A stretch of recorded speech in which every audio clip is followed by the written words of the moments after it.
जब आँख से लोरावा ढर के तोहर दिहल रुमाल से पोछिला मोरा दिल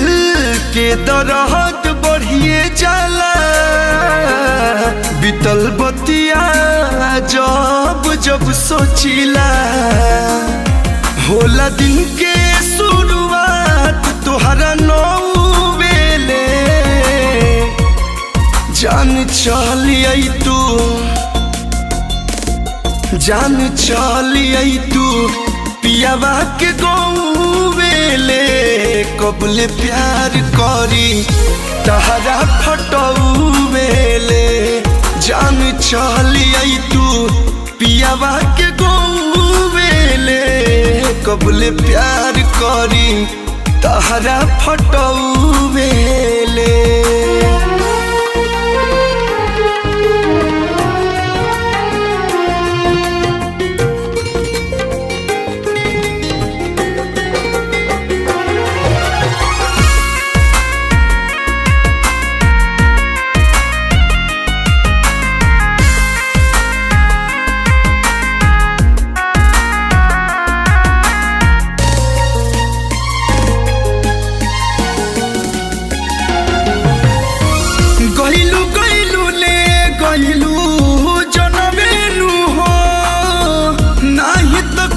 डोली में से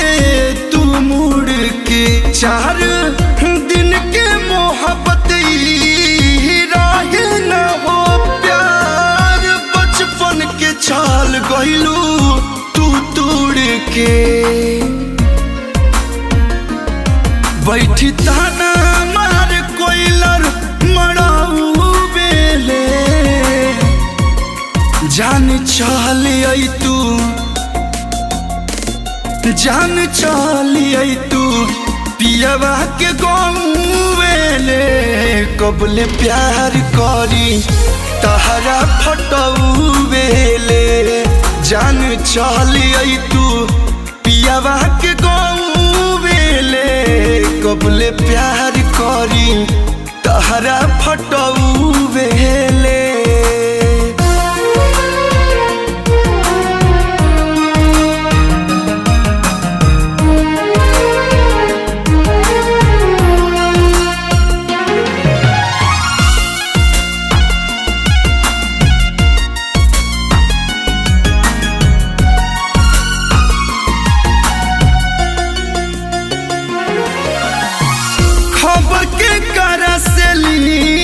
खबर के करा के दी नाही जान देख के गइलू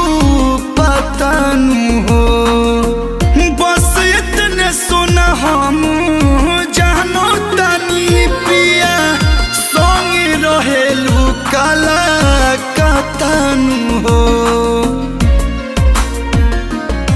हाल पूछी तोहर बहुत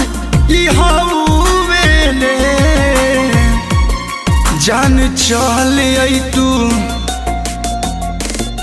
जान चलिए तू पियावा के गौवेले कबले प्यार करी तहरा फटौवेले जान चलिए तू पियावा के गौवेले कबले प्यार करी तहरा फटौ